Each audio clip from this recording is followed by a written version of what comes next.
Bom dia, boa tarde, boa noite. Começa agora o Sport Insider, nosso programa para falar sobre negócios do esporte, em seu 20º e último episódio da primeira temporada.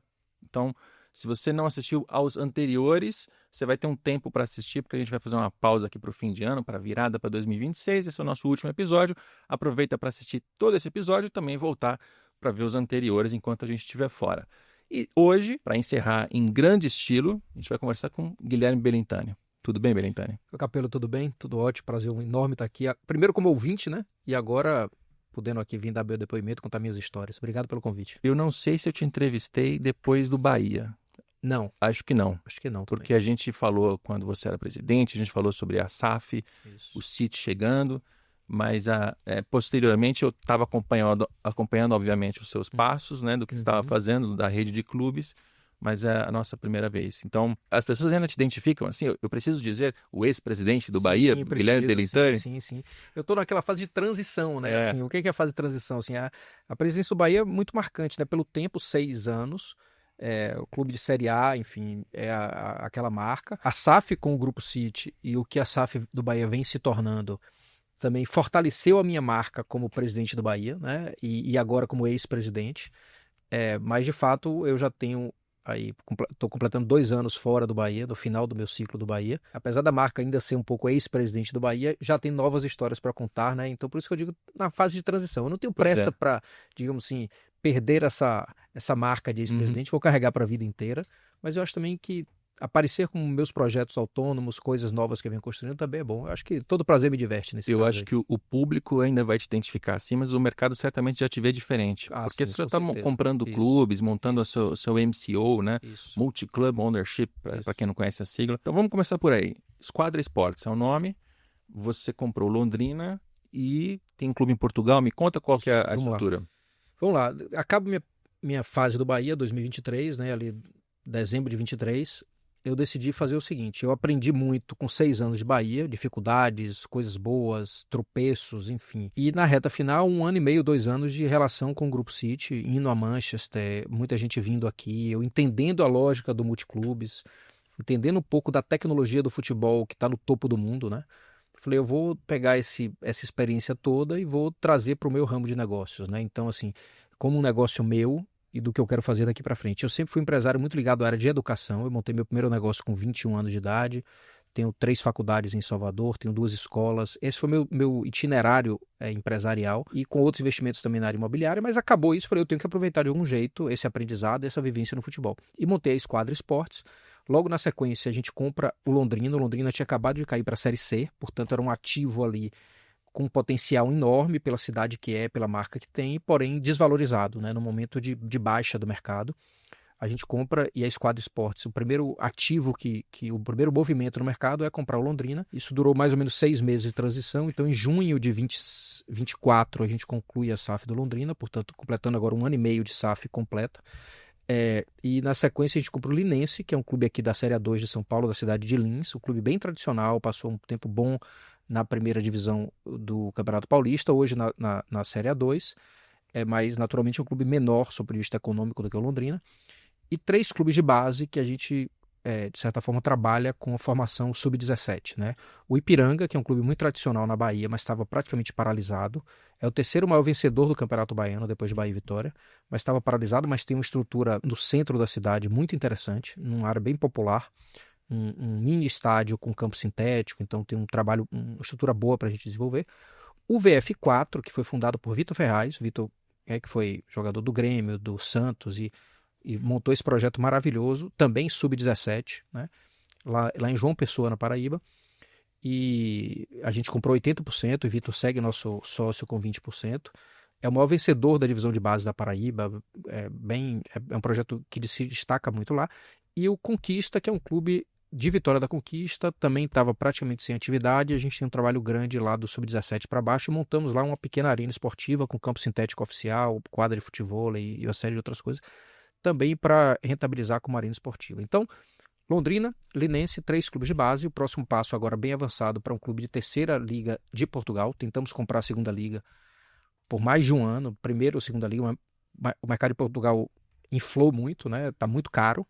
A gente vai para a 3ª Liga E próximos passos, um clube no Uruguai e um flagship que a gente busca na Europa, digamos assim, um pouco maior, não um clube grande, a gente hoje não tem capital para isso, a gente vai muito pé no chão, mas um clube maior na Europa para ser o nosso grande vendedor de atletas na Europa. Né? Mas isso é um clube de primeira divisão, de segunda divisão, por exemplo, segunda divisão da Espanha? Espanha não, a gente está muito adepto aos países que têm maior abertura para brasileiros ou para estrangeiros em geral. Por exemplo, Bélgica. Né? O Portugal ainda é uma opção, ter um clube de primeira ou segunda liga, se a gente encontrar uma oportunidade. Mas a gente está aí fechando um clube de terceira liga. Não abandonamos a ideia de primeira ou segunda, ou subir esse clube, né? A gente vai ver com o tempo aí.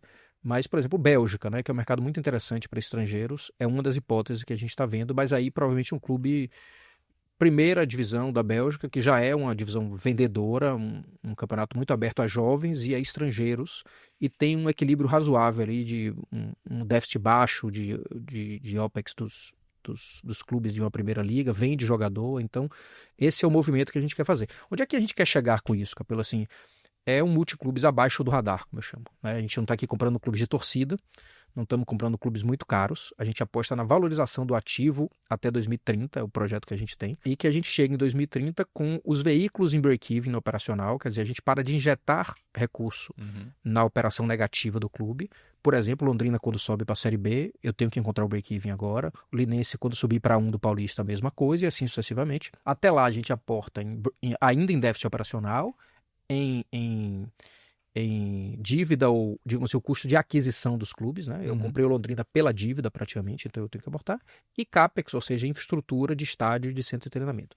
Então, dividido todos esses veículos que são os clubes, e nessas três verticais, déficit operacional, dívida ou custo de aquisição e infraestrutura, eu quero chegar em 2030 com todos os clubes em break-even operacional, tendo pago todas as dívidas e tendo todo o seu parque de infraestrutura pronto para gerar a formação de atletas.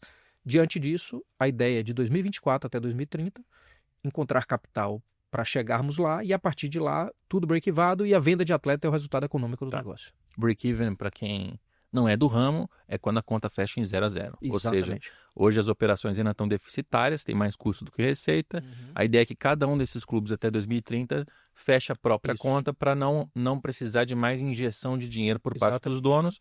Mas onde que vai vir o retorno do investimento como um todo? É na compra e venda de jogador e extração de dividendo? Isso, vamos lá. Primeiro, em relação ao break-even operacional, quer dizer, a gente gastar exatamente o que a gente arrecada, excluindo a venda de ativos, excluindo venda de jogador, o que, sob o vista econômico, é o correto a fazer, né? Os clubes muitas vezes contabilizam venda de jogador como receita recorrente, mas isso é venda de ativo, não é receita recorrente.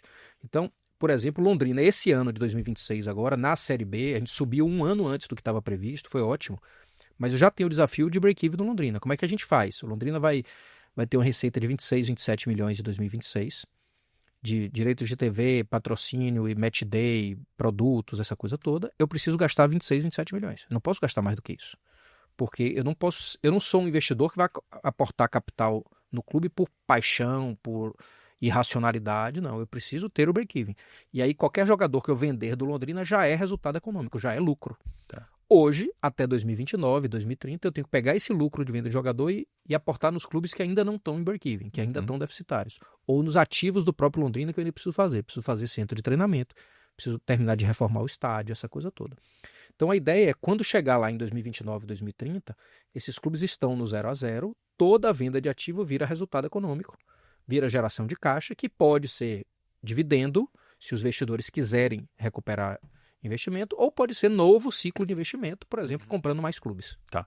E aí, para entender esse fluxo completo, o dinheiro que você está usando para comprar os clubes é capital próprio seu? É de family offices que você trouxe para o negócio? Primeiro ciclo, capital próprio. Eu costumo dizer que no PowerPoint é difícil você achar investidor de qualidade, né? Porque, aliás, é difícil achar investidor, porque mesmo eu tendo 6 anos de experiência no Bahia, eu fiz um PowerPoint em janeiro de 24, quando fechei o negócio do Londrina, e eu falei, se eu for para o mercado agora, eu não vou captar na qualidade do que eu quero. Então, eu fiz um investimento de risco com capital próprio no começo. Então, as primeiras despesas do Londrina, a primeira aquisição, os primeiros movimentos ali de gestão do clube, todo com capital próprio. Depois eu faço um ciclo que eu termino agora, a primeira rodada, eu já fiz uma captação de 15%, eu fiz uma venda de 15%, então hoje eu sou dono de 85% da esquadra. E a gente conclui 20 agora, estamos no ciclo final dessa primeira rodada. E aí depois eu passo em 2026 para a segunda rodada, que é uma rodada já no valuation maior para justamente comprar o nosso flagship na Europa e comprar o Uruguai.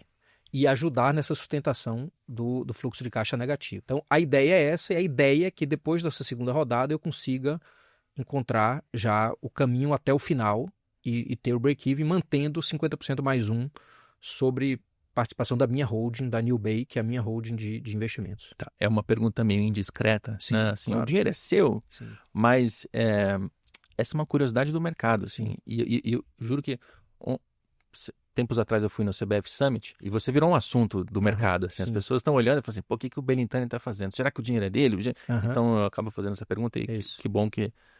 Na verdade, no Londrina, por exemplo, na esquadra como todo, houve 3 injeções de capitais, né? Um primeiro, capital próprio, então dentro do meu tamanho, eu não sou um cara bilionário, longe de ser. Então é por isso, acho que a curiosidade vem, isso, porque quando exatamente. A gente ouve falar de SAF, ela vem assim, John Textor. John Textor foi descrito desde o início, pela imprensa, inclusive por mim, como um bilionário americano. Grandes negócios que envolvem 777. Era um grupo de empresas que tinha capital para fazer compra de centenas de milhões de reais. E a gente criou essa mística da SAF como uma SAF de grande investimento, né? Porque a gente está sempre olhando para a primeira divisão. E aí, quando começa o zum de Guilherme Belintani está comprando muitos clubes, inclusive em Portugal, será que ele é bilionário ou não? Vamos lá, por isso a minha indiscrição. Tá? Primeiro que são clubes que, em relação a desencaixe, não é nada atípico para o mercado, né? Assim, eu não sou louco de pagar o que muita gente está pagando por clubes aqui no Brasil, né? São compras bem racionais, cuidadosas e de tickets não muito elevados. O que eu quero é valorizar o clube. Quando eu compro Londrina na baixa e eu subo Londrina, eu com o meu time todo, né, subimos o Londrina para a Série B, Londrina já tem hoje um outro valor de mercado, mas na compra original é uma compra longa de 6 anos, de 10 anos, pagando a dívida. O próprio investimento em CAPEX, em infraestrutura, em estádio, também é longo, não é do dia para a noite. E a gente tem ali um fluxo de curto prazo para sustentar o clube na Série C, que é um campeonato deficitário. Então eu faço capital próprio no começo.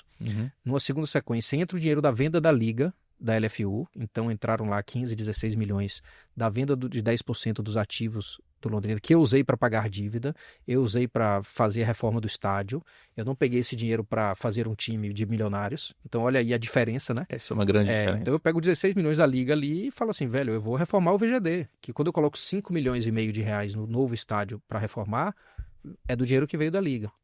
É do dinheiro que, de certa forma, eu usei para reformar o estádio e a gente transformou o público médio do Londrina nos últimos 10 anos, que era de 1.500 pessoas, com o novo estádio reformado, o estádio mais atraente, era o estádio que o Londrina não usava. Esse público médio saiu de 1.500 para 5.500. Então, olha aí, um dinheiro que sequer era meu, bem usado, potencializando o retorno do próprio negócio. Então o negócio já dá uma sobrevida, digamos assim, econômica. O errado é o clube que pega o dinheiro da Liga e compra camisa 10 caro e centroavante caro. Aí depois fala assim, como é que sobra dinheiro? Essa é a estratégia. E aí só para fechar, e no terceiro ciclo, portanto, capital próprio, dinheiro da Liga, e no terceiro ciclo, mais 30 e poucos milhões de reais de investidor, quando eu vendo 15% da esquadra, e a gente coloca mais um dinheiro. Então, sob vista financeiro, assim, eu não tenho essa grana para ser o sustentador único, mas a gente faz uma estratégia que, por camadas, a gente vai conseguindo fazer um projeto bem robusto financeiramente. E esse parênteses que a gente abre para falar de LFU, ele é muito importante, porque o negócio como um todo, eu vou te falar que eu sou crítico, porque eu, obviamente, estou com um olhar voltado para a primeira divisão. Então, quando os clubes eles abriram mão de 10% das suas receitas por 50 anos, receita de transmissão e algumas comerciais, fazendo uma comparação que eu fiz N vezes, Internacional e Grêmio, o Grêmio hoje tem uma vantagem competitiva em relação ao Internacional porque tem 10% a mais, né? Ele reteve esse direito comercial com ele, enquanto o Inter vendeu seus 10%, pegou ali cento e tantos milhões, se não me engano 109 milhões de reais, e o dinheiro, na realidade de um clube de primeira divisão, ele pinga como água em chapa quente e evapora. Exatamente. Ele some. Porque você paga alguma coisinha de dívida, mas você aproveita para trazer um jogador, para tentar montar um time. E o Inter fez isso ali entre 2021 e 2022. E nem chegou a ganhar, o que é pior. Não trouxe nenhum resultado esportivo como trouxe para o Fluminense, que fez o mesmo negócio e ganhou a Libertadores. Então, o negócio como um todo, eu sou bem crítico. Mas, no seu caso, que é uma realidade diferente, quando você pensa que, ok, são 10% a menos dos direitos pelos próximos 50 anos. mas o dinheiro foi importante para você fazer isso que você está fazendo, pagar dívida, dinheiro em infraestrutura, você está montando a plataforma para crescer mais depois. Exatamente. Aí faz sentido. Veja, Capelo, basicamente, se eu pego o Londrina e contrato um jogador, eu fiz a 12ª folha da Série C. O Londrina, na Série C, era a 12ª maior folha e terminou a Série C em segundo lugar. Então, de onde vem o dinheiro? O dinheiro vem da racionalidade, né? Vem do uso estratégico. Um pouco de capital de Guilherme Belintani, que tem capital, tem responsabilidade, tem uma história empresarial, né? Mas sozinho não dá para entrar num projeto dessa dimensão, começa a incluir muito risco. A segunda camada, dinheiro da Liga, que eu pego, reformo o estádio, compro o terreno do centro de treinamento, que agora estamos finalizando a compra, né? Um investimento de 3 milhões e poucos reais, um terreno de 100 mil metros quadrados, um pouco na zona rural de Londrina, mas muito próximo do centro. Então, assim, um terreno que vai se valorizar com o tempo. Se daqui a 10 anos a SAF vender esse terreno, ele vai ter lucro na operação imobiliária, porque é um terreno em área de valorização, não que seja a pretensão, mas pode vender esse terreno lá na frente e construir um CT muito maior do que o que a gente está construindo agora, simplesmente com a valorização imobiliária. E depois entra o investidor, que fala assim, 15%, 2 family offices, um de 10 e outro de 5. Fala assim, vamos apostar nessa tese, cheques pequenos para family offices, um de 20 milhões, outro de 10 milhões, para o tamanho, para a robustez do negócio do futebol faz sentido. E eu junto por aí um mecanismo de financiamento que não significa endividamento do clube, né? Então o Londrina vai reduzindo a sua dívida e não gerando nova dívida. O segredo disso tá quando você gerencia bem 70%, 80% do seu custo, que é o time de futebol. Uhum. Então, Londrina tem um orçamento de 26 milhões para a Série B do ano que vem, 20 milhões é do futebol. É do futebol direto, folha de base e de profissional. Diminuir muito o custo da base não é prioridade nesse momento, posso explicar isso porque depois. Mas assim, eu não posso montar a maior folha da Série B, senão eu vou perder dinheiro. Eu tenho que ter uma folha no quartil ali de baixo, 5, 6, 7 últimas folhas da Série B e atuar no meio da tabela, que é a minha proposta, o meu planejamento para esse ano. Ficar ali no meio da tabela da Série B, mas com custo de fim de tabela. Uhum. E aí a inteligência do nosso time de análise para achar os jogadores certos pelo custo certo. E aí tem uma diferença que você já falou, mas eu quero voltar a esse ponto, sobre como o retorno volta, porque quando a gente olha para esses grupos de primeira divisão, a lógica está muito voltada para valorizar o ativo e depois de um período de 5, 6, 10 anos, revender esse ativo por mais do que investiu. Então, o Botafogo, o Vasco, o Cruzeiro não são negócios em que a venda de jogador vai gerar um dividendo e o investidor vai receber aquele dividendo como retorno financeiro dele. Pelo contrário, ele gasta todo aquele valor que ele consegue com venda de jogador, ele coloca na operação, considera como uma receita recorrente, tem muita gente que sabe que não é, mas considera assim. E depois, de onde vem o retorno? Bom, se você pega o Cruzeiro na Série B e ele valia tanto, ele na Série A, recuperado, com menos dívidas, com uma recuperação judicial feita, etc., ele vai valer 5, 6 vezes mais. Isso. E aí ele vai conseguir, em algum momento, revender, como o próprio Ronaldo fez. A tua lógica não é essa. A tua lógica é a do dividendo e da transferência de jogador. Isso. Mas isso só dá para fazer em clubes que não tenham uma altíssima ambição esportiva. Altíssima eu concordo, mas dá para ter alguma ambição esportiva sendo racional. Por quê, Capelo? Porque, primeiro que a indústria do futebol brasileiro ela vai premiar no médio prazo quem for mais eficiente. Não tem mais jeito. Uhum. Se não tivesse tendo notícia do fair play financeiro, eu até diria que esse absurdo poderia durar mais tempo. O que é o absurdo de clubes gastando muito e não pagando, sendo beneficiados com melhor posição na tabela. Daqui a pouco isso vai acabar se o fair play financeiro for implantado. Eu diria que hoje não dá para Londrina subir para a Série A com o orçamento que a gente tem. É uma ilusão isso. Mas pode ser que daqui a 3 anos, se os clubes continuarem gastando mal como estão gastando, pode ser que eu comece a performar, porque minha dívida está diminuindo, enquanto a dívida de todo mundo está crescendo. E eu estou tendo o mais importante, que é a cultura da decisão racional em jogador. Eu não compro jogador, por exemplo. Eu não sou comprador de jogador. Pode ser que em algum momento eu decida comprar um jogador barato, né, se for uma oportunidade, ou até abrir um fundo de investimento especial, assim, atrair capital especial só para compra de jogador, é possível. Nesse momento eu não compro.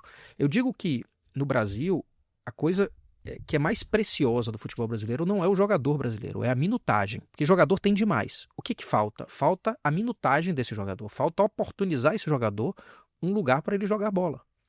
E aí eu vou entrar, por exemplo, na lógica que a gente decidiu, doeu um pouquinho, mas a gente decidiu, e contra a lógica, digamos assim, do modernismo do mercado, fala assim, tem que investir na base, tem que investir na base. Eu não tenho dinheiro hoje no Londrina para investir numa base que chegue perto das bases de Série A, que gastam 20, 30 milhões de reais por ano. Eu não tenho.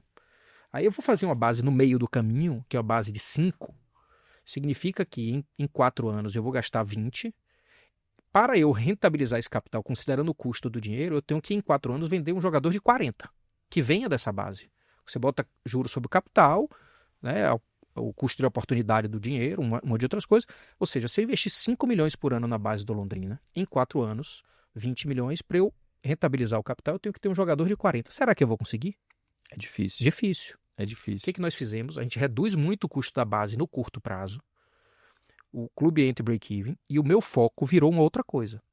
Virou o seguinte, eu olho para cada clube brasileiro que tem boa base como um parceiro, como um cliente e como um parceiro de negócio. Então eu chego para um clube alfa, o Fluminense, o Botafogo, o Vasco, falo assim, velho, você tem um monte de jogador que completa 20 anos, não vai jogar no seu time principal. Por quê? Porque o futebol está concorrido, você está trazendo jogador de fora, a torcida não tem paciência com o menino que entra, você perde competitividade na Série A com o menino que entra. Você pode significar 3 ou 4 pontos a menos e um rebaixamento se você insistir muito no moleque. Mande para mim. Você já gastou milhões para formar esse menino, não perca. 50 do Londrina, 50 do Vasco, do Flamengo, do Botafogo, de qualquer outro, e eu vou minutar esse menino numa Série B, misturando ele com jogadores experientes, mas 50% do time do Londrina tem que ser sub-23. É obrigatório. Não abrimos mão disso. 50% sub-23.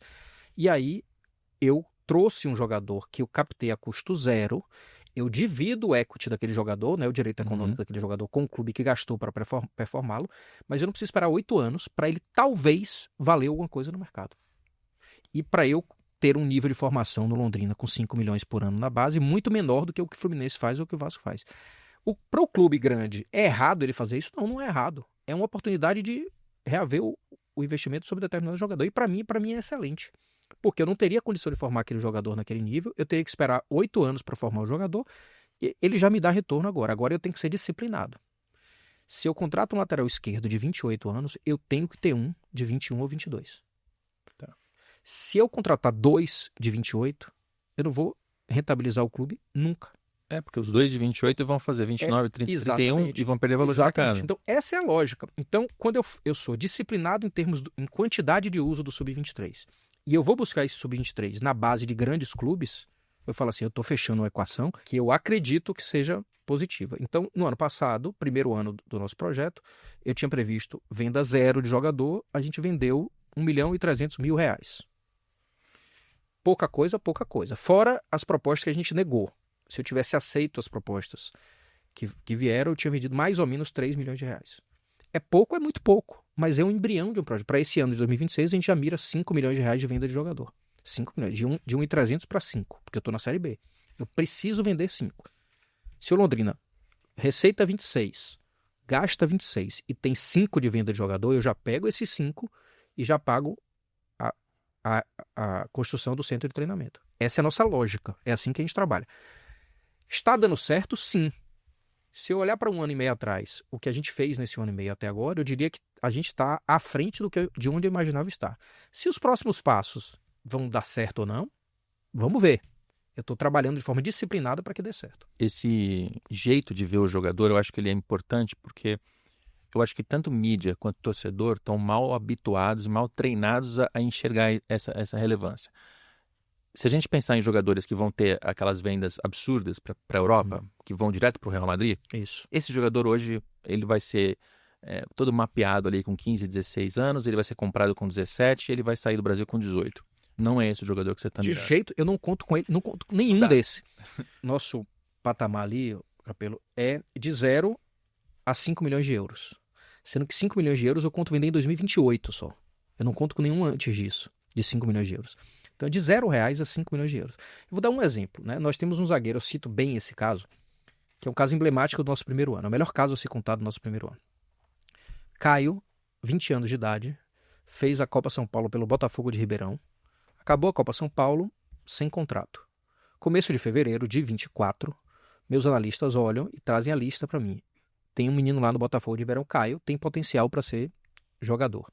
Veio, em 15 dias virou titular do Londrina, na Série C, no Campeonato Paranaense. Jogador revelação no Campeonato Paranaense, titular minha Série C inteira até ter um rompimento de ligamento no joelho, agora está afastado, mas eu ia Ia ter proposta para ele entrar no Dona. Jogador de 20 anos, performou, fez 30, 40 jogos na Série C e no Campeonato Paranaense, tem proposta. Se é uma proposta de 100 mil euros ou de 500 mil euros, não dá para saber, mas eu peguei esse jogador livre. Eu coloco ele para jogar do lado de Wallace, que é um zagueiro super experiente, ex-Flamengo, né, ex-Vitória, ex-Corinthians, um cara maravilhoso, um professor. E qualquer zagueiro como o Wallace, que já não tem aquela fibra tão rápida, já não tem aquela velocidade, já não é aquele cara do mesmo ímpeto físico, vai adorar ter um menino de 20 anos do lado para correr um pouco mais. E qualquer menino de 20 anos vai adorar ter um Wallace do lado para ser o professor dos atalhos do campo. Essa é a combinação que a gente acredita. Só que quanto eu gastei nesse menino de 20 anos? Zero. Não gastei nada. Eu acreditei nele, eu gastei no analista, no meu diretor técnico, no meu head scout, para olhar cada detalhe. Então, se falar o seguinte, em julho de 2025, nós tínhamos uma lista de 400 meninos sub-23 que em janeiro de 26, ou seja, 6 meses depois, ao final da Copa São Paulo, estavam com o contrato vencendo em qualquer clube de Série A ou B. 400. E eles tinham que ter um X mínimo de minutagem em competições profissionais. Ou seja, eu não peguei só o jogador da base. É um sub-20 do Bahia que fez 90 minutos no Campeonato Baiano.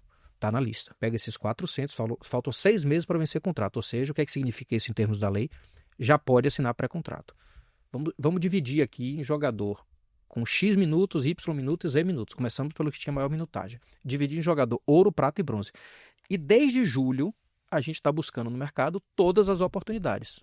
Eu tenho um time lateral que fica olhando isso, enquanto todo mundo está preocupado com jogo de quarta e jogo de domingo. Eu estou preocupado com jogo de quarta e jogo de domingo, mas tem uma galerinha aqui do lado só olhando janeiro e fevereiro do ano que vem. Não importa o resultado do jogo de sábado e de domingo, não muda a agenda. E aí a gente já trouxe 8. 8. De 400 trouxemos 8. É assim que funciona. Claro. O funil é assim. Esses 8 vão compor o meu elenco de 2026, ou do Londrina ou do Linense, por exemplo. Né? Pode ir para o Linense. Eu estou com 45 atletas com esse perfil em 1 ano e meio de projeto. Nós temos 45 atletas já fora da nossa plataforma, em clubes que não são nossos. Eu tenho 6 atletas em Portugal, por exemplo.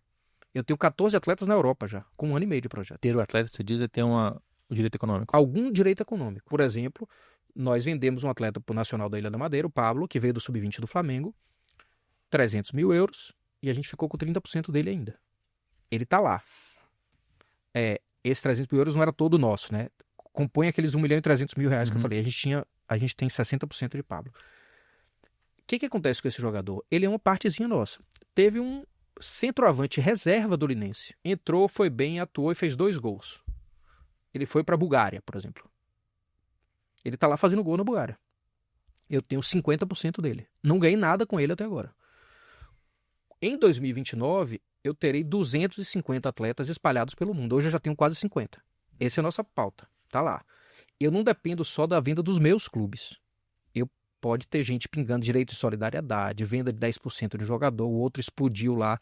Mas, respondendo a sua pergunta que você fez na origem, eu não dependo de nenhum outlier, nenhum Estevão. Eu não preciso. Eu preciso fazer muita venda. Se em 2029 a gente fizer 8 vendas por ano, entre 500 mil euros e 5 milhões de euros, meu projeto está viabilizado. O que eu queria exercitar é justamente isso, de ver os jogadores com outros perfis. Exatamente. Porque se você ficar só no Vinícius Júnior, no Endrick, esquece. Você não vai conseguir. Não vai conseguir, eu não vou disputar. Você não vai conseguir, digamos que ache. Digamos que você encontre esse cara no Paraná, Isso. treine ele, com 16 anos você vai perder ele. Não tem a menor dúvida. Você vai perder, porque a atratividade que tem hoje um Flamengo, um Palmeiras, de lá, e dá minuto, mas Capelo, lá em cima... Veja, o que tem de projeto e gente colocando dinheiro em projetos. Empresários bem-sucedidos, bem formados, que são capazes de analisar negócio. Tem um projeto lá no Rio de Janeiro, o cara custa lá 3 milhões de reais por ano para descobrir meninos. Projeto de base, com empresário por trás. Muitos estão virando SAF, inclusive. O cara, ele descobre o menino, leva para o Fluminense. O Fluminense fica com... Fluminense, gente, é só um exemplo, certo? Nada. Uhum. O Fluminense fica com 70% dele. Eu vou mudar o nome, né? O Clube Alfa fica com 70% dele e o cara do projeto fica com 30%. Não ganhou nada até agora. O menino com 16 anos, como você falou. Vamos imaginar que a cada 10, 1 ou 2 tem um valor de mercado e esse Clube Alfa venda para a Europa por 5 milhões de euros. Em tese, 30% era do projeto originário. Aí o cara vai, vou botar na mão 1,5 milhão de euros, que é 30% dos 5. que o clube vendeu. Aí o clube falou, velho, deixa eu te falar, a gente recebeu uma proposta de 5 de euros. Não, acontece exatamente assim. Não está no patamar que a gente quer, eu queria 10. Estou pensando em vender por 5, mas eu vendo por 5 só se você, em vez de 1,5, receber 500 mil euros. Aí o cara fala, porra, eu diminuí meus 30% para 10% numa sentada, numa conversa. Sendo que você passou 8 anos para formar aquele jogador, 6 anos, 5 anos. Já caiu para 500 mil euros. Ele dá 250 mil euros agora, e os outros 150 mil euros, ou o clube de lá não paga, ou o clube paga para o clube alfa e o clube alfa não repassa para o projeto. Então, meu amigo, no final das contas, você vai ver que você vai trabalhar 5, 6 anos no seu projeto, botar 3, 4, 5 milhões de reais, vai botar 25 milhões. Você vai dizer que você tem 50 jogadores espalhados por aí, mas todo mundo vai te engolir nesse meio do caminho. Você vai ser o último a ser mordido ali, a receber alguma coisa, porque você é o elo mais fraco dessa cadeia. Por isso que não adianta eu ter clube de base só. Eu tenho que ter o clube que, de fato, projete e vende o jogador. Então, essa lógica do futebol brasileiro, a gente tenta romper na esquadra justamente com um multiclubes que tem o time de base, mas tem também os flagships, digamos assim. Seja o flagship brasileiro, que é o Londrina, seja no momento que eu tiver alguma coisa na Europa. Porque assim você garante a minutagem, né? Exatamente, que para mim, eu repito assim... Essa palavra, eu não sei se as pessoas sabem o que é. Minutagem é botar o jogador para jogar. Vamos lá, gente. Como é que é hoje? E é a Como é que coisa a gente mais funciona? importante, Deixa eu explicar um pouco assim. Vamos montar o elenco do Londrina hoje, 28 atletas. Metade tem que ser sub-23, pelo menos metade. Eu acho que esse ano a gente vai para 15 a 13 sub-23. Não basta colocar o jogador. Você tem que colocar o jogador para que ele seja ou titular ou ele seja uma boa alternativa ao titular. Não tem que ter medo, gente. Caio, na hora que pegou para ser o zagueiro de 20 anos da gente, ele tinha 20 anos até o 3º ou 4º jogo. No 5º jogo ele já tinha 24, 25. Ele já entra no campo, confia. Se o jogador é bom e tem o Wallace do lado, esquece. Ele deixou de ter 20 anos. Só que ele continua sendo uma oportunidade de um menino de 20 anos ali para o comprador, né? Então o que acontece, na verdade? Você tem uma divisão no elenco, dizendo assim, eu tenho que ter X jogadores desse jeito. E além disso, eu tenho que montar o elenco de uma forma que não tenha jeito. Mesmo os treinadores mais resistentes vão ser obrigados a usar o sub-23, porque ele não vai ter alternativa. E eu fico dizendo, é melhor um jogador bom de 20 anos que demore um pouco para performar do que um jogador de 28 ruim, que a gente já sabe que ele não vai performar. O mestre Evaristo de Macedo, ídolo do Bahia, dizia, não tenha jogador ruim no elenco que alguma hora você vai precisar usá-lo. Então, assim, a gente prefere um jogador que sofra pela inexperiência do que sofra pela incapacidade técnica ou física, né? É a nossa tese. Então, assim, a minutagem, ela acontece. Assim, o Londrina foi o time mais jovem do Campeonato Paranaense, por exemplo. E fez a melhor campanha. E os compradores não foi estão de olho campeão nisso. porque perdemos no pênalti a semifinal, mas fizemos a melhor campanha. E o comprador está de olho nisso. Porque ele sabe que um jogador... o primeiro critério é a minutagem, porque se ele não jogar, não tem nem o que analisar. Aí você vai ficar num relatório do olheiro, numa avaliação que fica meio subjetiva. Então a minutagem ela é fundamental. E ter essa noção de que existe um segundo escalão, um terceiro escalão. Você não vai vender jogador sempre para o Real Madrid, você vai vender jogador para a Turquia, para a Bulgária, para a Romênia, você vai vender jogador para a Bélgica. Exatamente isso. Nosso mercado está por aí. Então tem uma faixa intermediária aqui que ela é muito... E que aí a gente pode melhorar isso no dia que eu tiver um flagship na Europa, a gente fizer a nova rodada de captação, fizer a nova rodada de investimento, e aí eu tenho um flagship na Europa, aí eu posso melhorar um pouco. Eu posso, em vez de vender esse jogador para o mercado secundário ou terciário, por exemplo, de 300 mil euros ou 500 mil euros, posso deixar, e se eu confiar tecnicamente nele, velho, eu não vou vender você agora, você vai lá para a Bélgica, você vai passar 1 ano, 2 anos lá, vai sair de 21 para 23 anos, jogando 2 anos na primeira liga ou na segunda liga da Bélgica, e você vai sair de 300 mil euros para 2 milhões de euros, que é uma vida normal na primeira liga da Bélgica. E isso é importante de entender, que se você está passando um jogador do Paraná, você não vai chegar do Paraná direto na primeira divisão da Espanha. Não vai, não tem como. E aí a gente está falando assim, do Sevilha, do Villarreal, é muito difícil fazer essa venda. Exato. Mas se você já tiver uma ponte na Bélgica, aí você dá minutagem na Europa, ele fica mais valioso, inclusive para o mercado europeu, e a chance de você performar é maior. Mas tem um segredo, reforçando aqui que eu já falei nessa história, Capelo. Para que isso aconteça bem, você tem que ter um custo operacional do clube enxuto, senão o dinheiro acaba. Então, por exemplo, eu digo assim, peguei na Série C, tinha um orçamento, cheguei na Série B, começa a pressão, né? O próprio time, né? As pessoas que trabalham comigo falam assim, agora a gente pode pegar a alimentação que custava R$10, por exemplo, né? Podemos passar para 15. Não pode. Não pode, não dá para ser. Então você tem assim, agora a gente descuidou, por exemplo, de emitir passagem com 30, 20, 30 dias de antecedência, estamos emitindo 10 dias de antecedência, isso significa 30% a mais de custo de passagem. Então, o olhar criterioso sobre o custo do clube é que, para mim, como eu disse, que sou um investidor limitado, né, e tenho um projeto muito pé no chão e abaixo do radar, com dinheiro contado, cuidadoso, é não cair na lógica, na loucura do futebol, que é muito gastador de dinheiro, é muito sugador de dinheiro, né? Qualquer coisa, vai só mais isso aqui, e esse só mais isso, você vai gerando um custeio enorme, e aí você não consegue encontrar o ponto de equilíbrio do time. Exato. Aí você passa a depender da venda de jogador. Aí você vende jogador para cobrir o buraco. Exatamente. Que esse é o... E se isso acontecer, a lógica inteira vai para água abaixo. Exatamente. Muito legal. Essa equipe que você montou, eu queria que você falasse um pouco mais dessa estrutura. Você vai ter, assim, no Londrina, você já estava me contando aqui antes, que você tem um CEO, você tem um diretor de futebol, você tem eles são pares. Mas quando você olha para o grupo inteiro, você vai ter uma equipe central que trabalha para todos os clubes? Já temos. Como é que é montado? A gente tem hoje 5 pessoas que está dentro da unidade de custo da esquadra. Ou seja, ela não está alocada em nenhum clube. Então, ela tem um custo por mês. A esquadra tem um custo por mês que basicamente se divide em custeio geral. A minha viagem, eu vou para Portugal ver um clube, isso não está alocado no custo do Londrina. Eu venho para São Paulo resolver alguma coisa, isso está alocado no custo da esquadra.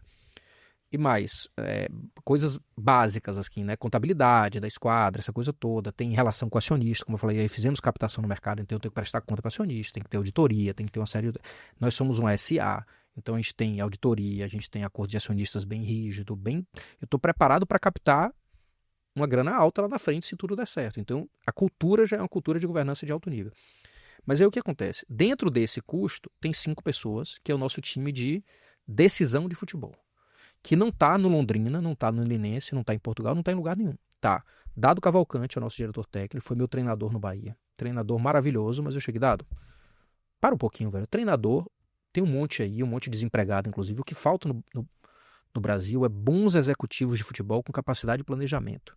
Aquele cara que não tem entrado, com todo respeito assim, mas na roda do futebol que faz com que o intelecto esteja menos aproveitado, né? É o cara que está na mesmice, toma decisão sem análise profunda, faz do emocional toda segunda-feira, perder um jogo, tá tudo errado.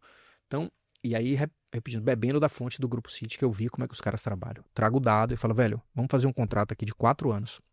Você não pode sair, eu não posso te mandar embora. Você não pode aceitar convite para nada. Você é treinador de tal. Esqueça, multa em cima de mim. Em cima dele. E se eu mandar ele embora, multa em cima de mim. Projeto de 4 anos, ele mora em Recife, tá com a família, leva os filhos na escola, qualidade de vida melhor, mas todo dia trabalhando com um analista que eu tenho em Salvador, né? Cássio, um cara experiente, foi analista de clubes de Série A, um cara analista sênior, um analista em São Paulo, Caio, o cara que também tem uma profunda experiência. Agora a gente perdeu um analista, né, Gustavo? Eu adoro assim, dizer que eu perdi pessoas, porque é sinal que eu estava no caminho certo. Pessoas são disputadas no mercado. Ela o suficiente e o cara ganha X, vê alguém ofereceu 2X, eu não disputo, eu vai embora, velho. Eu costumo dizer assim, eu não vou fazer conta-proposta para te manter aqui, porque se eu pudesse te pagar mais e não estava te pagando só porque ninguém te ofereceu, eu estava sendo desleal com você. Eu estava te pagando o máximo que eu podia pagar. Quando alguém vem de lá e te propõe coisa a mais, você tem que ir, velho. Se você acha que tem que ir, tem que ir. Então aí eu perdi, agora vou repor esse analista. E tem Vitor Aurélio, nosso head scout, que é um cara que foi Bahia comigo, foi Atlético Mineiro, foi Flamengo, muito formado na base. Eu quis trazer alguém de base, porque ele tem um conhecimento profundo de gerações de 10 anos para cá, de meninos de 15, 16 anos. Ele era coordenador da base do Flamengo. Nessa transição Landim-Mbappé ali teve muita mudança. Eu falo, vem para mim, vem trabalhar comigo. Então o Vitor é nosso head scout, que mora no Rio de Janeiro. Qual a importância de ter um no Paraná, um em São Paulo, no Rio e um em Pernambuco? É que eu tô próximo todo mundo fala, vamos trabalhar todo mundo no mesmo lugar? Não. Eu aumento demais o custo de moradia. Tirar o cara da sua cidade é custoso. Não, vamos controlar custo. Cada um trabalha na sua cidade.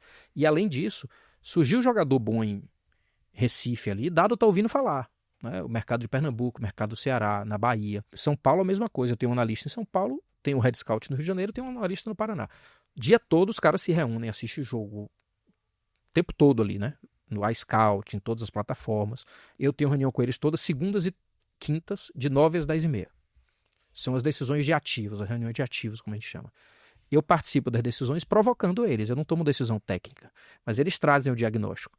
A gente tem um orçamento lá, por exemplo, para um extremo que jogue pelo lado esquerdo, que tem que ter entre 18 e 23 anos. Tem um de 21, que é mais garantido, custa um pouco mais, e tem um de 18, que custa menos, mas tem um potencial maior, mas talvez não jogue esse ano na Série B. Eu falo, não é a hora então. Eu preciso de jogador que jogue. Então eu vou no 21. Mas tem um de 18 que pode ser um talento grande, vale a pena apostar, ok, vamos trazer, pode potencializar.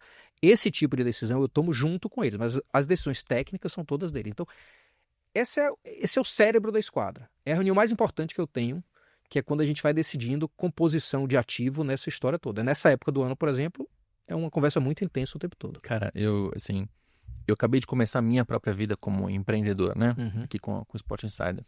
Te ouvir falar assim, empolga.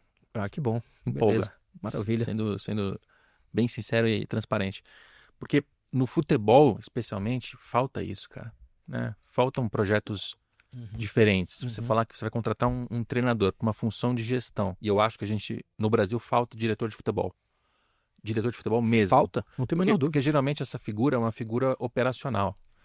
Ele sabe negociar um jogador, ele compra e vende, ele né, olha o contrato, mas não é ele que toma a decisão, porque a decisão vem sempre do presidente, o presidente é amador, aquela coisa que a gente conhece. Então, eu acho que falta a figura do diretor de futebol que... E pode chamar de outra coisa, se quiser, diretor executivo. A gente chama de diretor técnico. Diretor técnico. Dado o diretor técnico da Exato. esquadra. O nome que se usa, acho que até na Europa, né? Em Portugal, se fala diretor técnico. Isso. Essa figura falta, porque você precisa não só formar ela intelectualmente, mas dar minutagem de gestão. Sabe por quê? Né? Esse diretor no Brasil, que se chama executivo de futebol, se confunde muito. Ele é o cara que vai lidar com os agentes, negociar com os agentes, ou é o cara que vai tomar decisão de futebol? Decisão de contratação. Porque você tem três camadas nessa história. A camada do talento individual, a camada do jogo coletivo e a camada do mercado. Então, essa conversa é uma composição das três coisas. Você discute, aquele jogador é muito bom, mas ele não se encaixa no modelo que nós determinamos para a esquadra. Por exemplo, jogador muito técnico, a gente não contrata, se não tiver algum nível de intensidade de força física. O nosso modelo, que a gente pretende, é controle de bola, proposição de jogo com intensidade e com força física. Então, o camisa 10, que é muito bom, técnico, os talentos, aquele cara diferente, mas não tem intensidade, não faz recomposição, não marca, esse não serve pra gente. É um modelo que nós escolhemos. Então eu tenho que escolher um treinador em função disso. O Roger Silva é isso. O modelo de jogo é um modelo de bola do chão, de qualidade, um cara que sabe o que quer sobre vista de proposição de jogo, mas não pode abrir mão dos extremos, fazer uma recomposição de marcação muito forte, de ter um meia que marque, se não encontrar, joga com 3 médios para fazer marcação. O centroavante não pode ser aquele cara que fica esperando na área, faça gol, ele tem que fazer recomposição. Então, assim, é o modelo que nós escolhemos. Então, o nosso talento individual está desse jeito. Na hora que chega no jogo coletivo, entra o treinador também nessa história, porque a gente não falou dele ainda. Então, onde é que o treinador interfere? O treinador tem direito de veto sobre determinado jogador e falar assim, esse eu não quero, não vai jogar comigo, ok. Mas ele não tem o direito final de escolha. Ele participa do debate como todo mundo. Ninguém lá bota a caneta no final e fala, eu quero aquele jogador. Se o treinador disser isso e não passar no nosso crivo, não vai, mas não vai mesmo. Agora, é muito respeitoso, e se a gente confia no treinador como nós confiamos no nosso, na hora das escolhas, a gente ir trazendo para ele aquilo e a gente decidindo, ele fazer parte desse processo. E por fim, a parte de mercado, que é aí que se confunde muito. O diretor técnico que sabe ver jogo individual e jogo coletivo, dificilmente sabe negociar com os agentes. Então, nesse lado é que entra a história. Como isso se confunde no Brasil, o executivo de futebol do time tal, ele é o cara que decide a contratação ou é o cara que vai no mercado? Enquanto você não tiver isso claro, você não vai estar fazendo um trabalho completo. E eu, no momento da esquadra, que a gente ainda precisa amadurecer da relação com o mercado, às vezes eu mesmo ainda estou fazendo isso.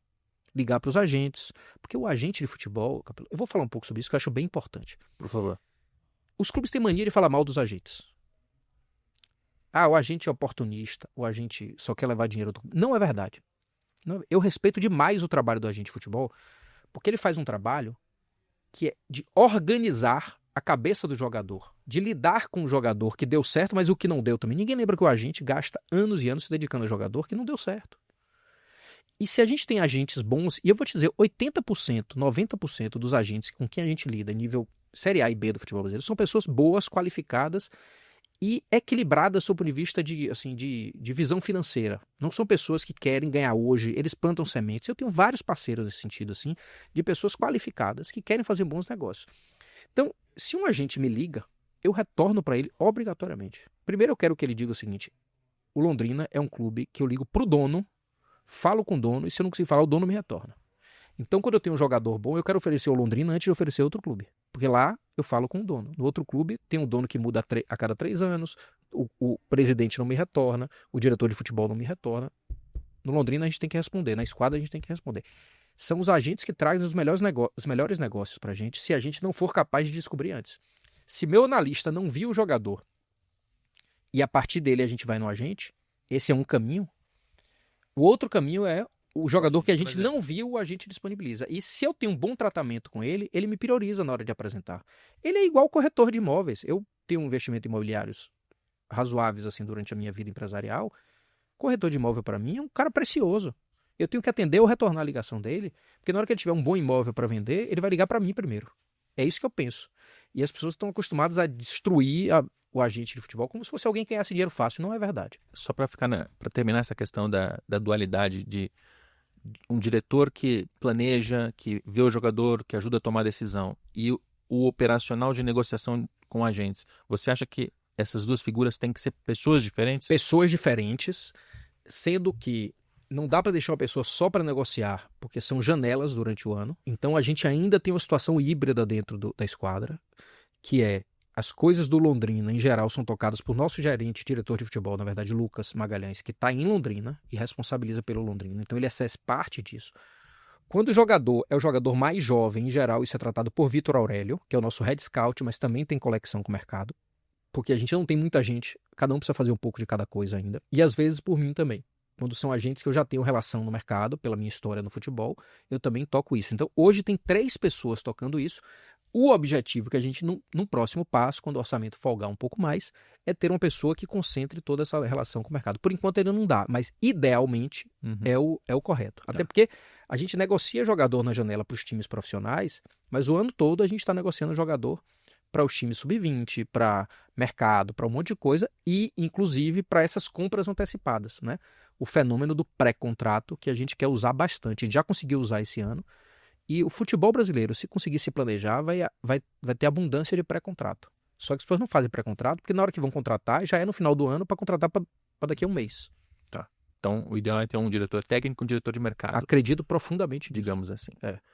Bom, às vezes até um gerente de mercado. Não precisa ter um diretor, sim, aquele sim. cara... O cargo tanto faz, mas mas o até o técnico e custo, não mercado. precisa ser um cara que ganhe 100 pau por mês, entendeu? O mercado está muito mal acostumado com isso, né? Então, assim, o segredo está na escolha. A conexão com o mercado é um complemento dessa escolha, digamos assim. E, em geral, os times brasileiros apostam muito em diretores que têm muita conexão com o mercado, mas esquecem bastante a parte do fundamento técnico da escolha, né? É isso que eu vejo na primeira divisão. E aí quem está assistindo a gente e percebeu que a gente já está naquele quarto final de entrevista, fala assim, pô, já entendi tudo da Esquadra na parte do futebol. Ainda tem mais um ponto interessantíssimo. Você hoje é um dos sócios da Gold. Eu acho que o mercado não sabe disso ainda. Porque é novidade. É novidade. Isso. Eu, por acaso, tinha ouvido essa informação dias atrás e pensei, pô, tomara que na entrevista ele possa falar Legal. sobre isso. E aí você pode falar. Então, como é que isso aconteceu, assim? Aliás, até como uma nota de transparência, para quem não sabe das movimentações de mercado, a N Sports hoje tem entre os seus sócios vários dos sócios que saíram da Gold, né? E na Gold ficou, acho que o Ricardo Taves, que era sócio dessas pessoas, e hoje o Taves é seu sócio. Então, tem essa curiosidade aqui. Vamos lá, bem engraçado isso, porque dentro da minha estratégia da Esquadra, eu sempre acreditei no modelo de plataforma mais amplo do que clube. Onde a gente vai ver que tem no entretenimento americano, por exemplo, que é o berço, digamos assim, do investimento em esporte no mundo, às vezes quem investe em clube investe em mídia e faz outros investimentos também dentro da cadeia do esporte. Então eu sempre olhei para isso, como falou assim, algum dia onde é que nós vamos chegar? Então eu olhava para clube, começamos a fazer o projeto do clube e pensava em algum dia também investir em mídia. Acontece que a gente faz um plano para daqui a 5 anos e às vezes as oportunidades chegam na frente de uma forma que não dá para deixar passar. Então o GOAT teve digamos assim, uma mudança societária, né? Estava alguns meses atrás num momento de mudança societária. Havia ali uma transição, né? Uma mudança, uma cisão do que foi a sociedade original. E eu estava no lugar certo, na hora certa, precisava de alguém para ajudar a resolver essa situação. O GOAT é um canal maravilhoso. Ele hoje tem para mim uma coisa que é o mais importante de tudo, é a qualidade do produto. Então, o Tavis fez um projeto maravilhoso que é conseguir construir um canal do zero, em pouco tempo, transformar um canal que para mim eu sempre fui, eu assistia jogos pelo GOAT. E quando aconteceu essa oportunidade, pelo fato de eu estar no mercado e ter uma relação com os ex-sócios, né, que hoje estão na N-Sports, Marcos Mota, né, Argolo, que eu já conhecia, baiano inclusive, né, André eu não conhecia, mas dos 3 eu já conhecia 2, e Tavis do outro lado, e precisando de alguém de bom senso e com algum capital, mas também não um capital incrível e fora do normal, a gente precisa resolver aqui, vamos desse jeito ou daquele jeito. Eu falei, me interessa. O meu sonho de daqui a 5 anos investir em mídia no futebol antecipou para uma situação de oportunidade, conseguimos encontrar o denominador comum que cabia dentro da minha lógica orçamentária, e eu falei, vamos investir no GOAT. Então hoje o GOAT passa a fazer parte dessa plataforma, que não é dentro da Esquadra, é separado, é um outro veículo, mas que vai entrar aqui a estruturar, né, esse caminho da nossa holding de esportes, que mídia e clube andam juntos em vários investimentos no mundo, e a gente começou a fazer isso. Um canal com quase 5 milhões de inscritos no YouTube, um canal de produto espetacular.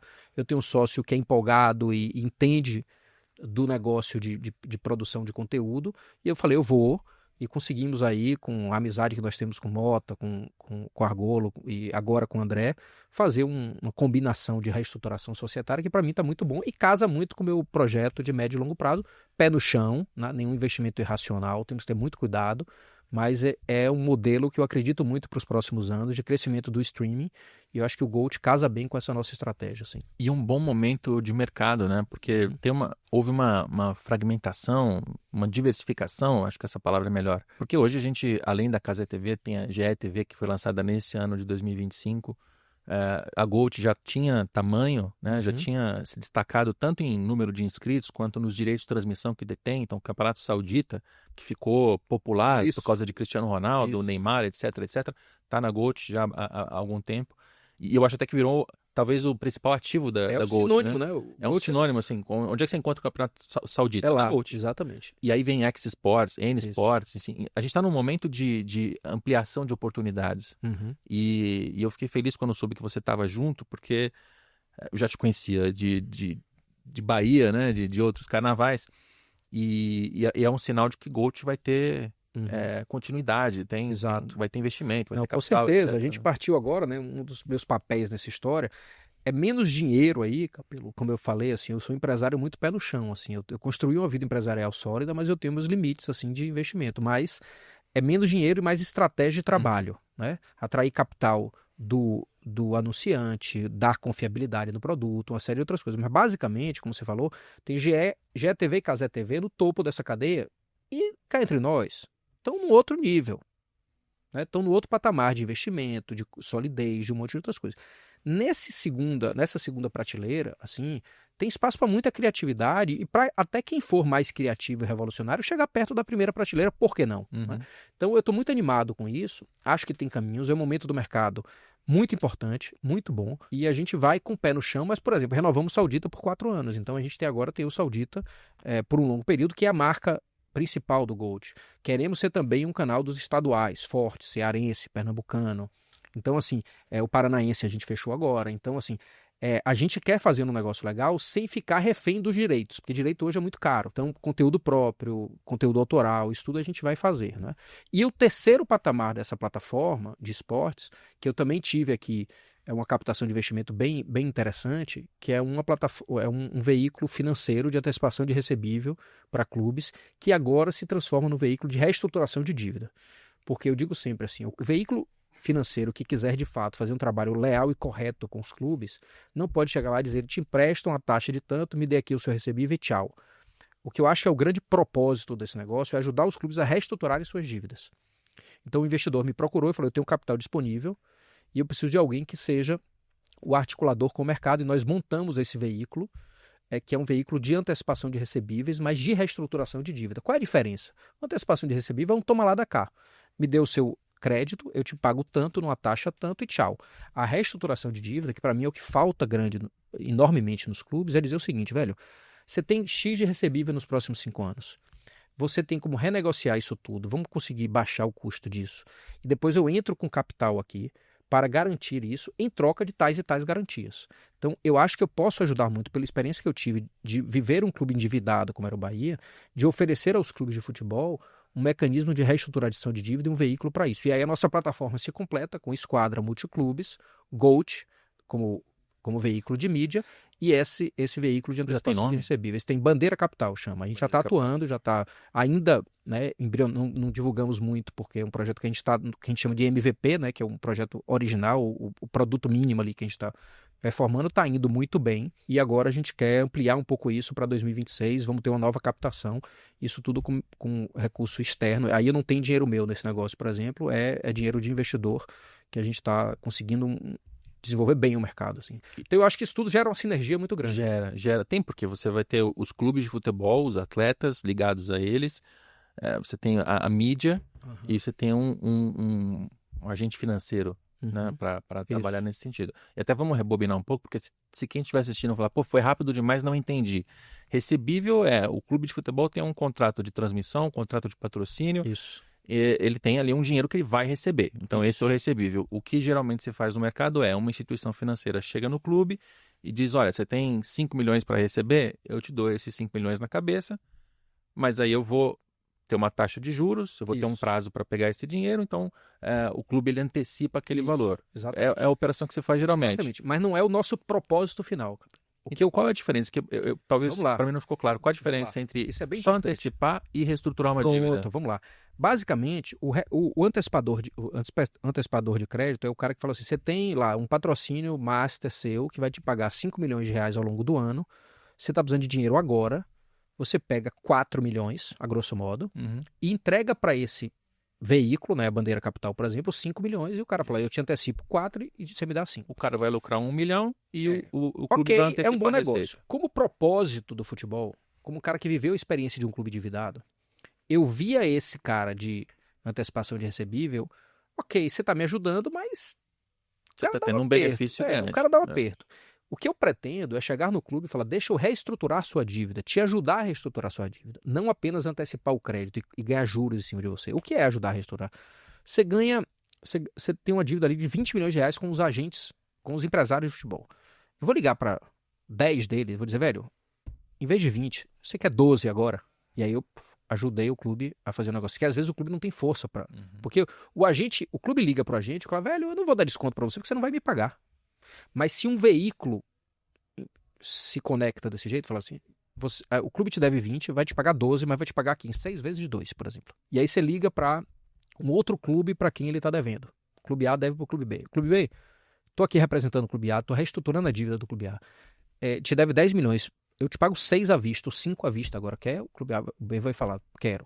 E aí você faz um projeto, no final, quanto alocou, gera juros sobre isso, mas você trouxe para o clube uma visão de médio e longo prazo de reestruturação. Então, para mim, tem um espaço no mercado para fazer algo que não é simplesmente um banco aportar dinheiro no clube e tomar o crédito com juros. É uma reestruturação de dívida mesmo, porque eu tive uma experiência muito grande disso. Eu fui presidente do Bahia por 6 anos gerindo dívida.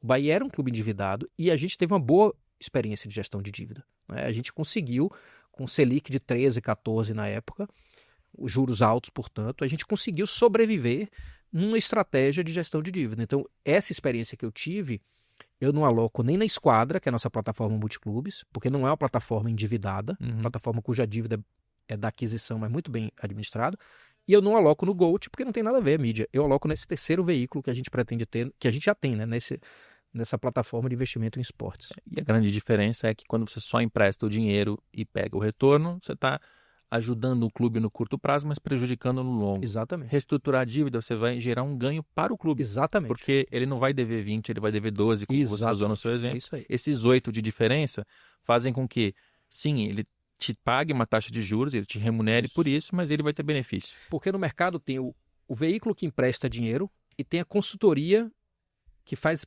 projeto de reestruturação de dívida, mas ela não tem o dinheiro. Exato. E o emprestador do dinheiro não tem o projeto. Quando você junta as duas coisas, que é o que a gente pretende ser, Tem mais você junta capacidade de projeto negociação. de reestruturação de dívida com dinheiro para alocar no projeto. E você tem mais capacidade de chegar nesses credores Exatamente. e falar, olha, credor, eu sei que você está esperando 10 anos para receber isso aqui, mas agora você vai receber. Exatamente. Só me dá um Isso aí. desconto. Exato. Eu acho que é um veículo que, no contexto do fair play financeiro do futebol brasileiro, eu estou apostando que vai ter muito espaço para construir projetos aí. Muito bom. É um excelente jeito de terminar esse ano, porque eu, pelo menos, estou empolgado. Assim, além de ser um grande orador e que já executou muita coisa, essa sua transição está te colocando em lugares novos, diferentes, que Coisa boa. eu acho que faltam. Maravilha. Então, cara, muito sucesso para você. Obrigado. Em 2026 agora, e para quem está assistindo a gente também, obrigado pela sua participação. Eu que agradeço. Para mim também, acho que é uma bela forma de eu encerrar meu ano aqui. Ainda tem uns dias, umas semaninhas de trabalho, mas... Porque a gente está gravando Foi com muito antecipação, com Maravilha. antecedência. Então né? tá bom. Ainda não estamos no dia que Beleza. todo mundo está quando está assistindo a Então, gente. maravilha. Mas estamos encerrando o ano, então, em grande nível. Exatamente. Obrigado pela oportunidade. Bom, Obrigado a todos. E a você que nos assistiu nessa primeira temporada, muito obrigado. São 20 episódios, conversamos com dirigentes, conversamos com agentes de atletas, conversamos com pessoas que estão próximas, né? Então, o CEO do Estadão, um jornal de grande credibilidade, conversamos com o executivo da Puma, enfim. Temos uma cartela muito interessante de conteúdo nessa primeira temporada. Obrigado pela sua audiência e não deixe de, se você estiver assistindo a esse vídeo no YouTube, ativar o sininho, se inscrever, deixar um comentário, o joinha.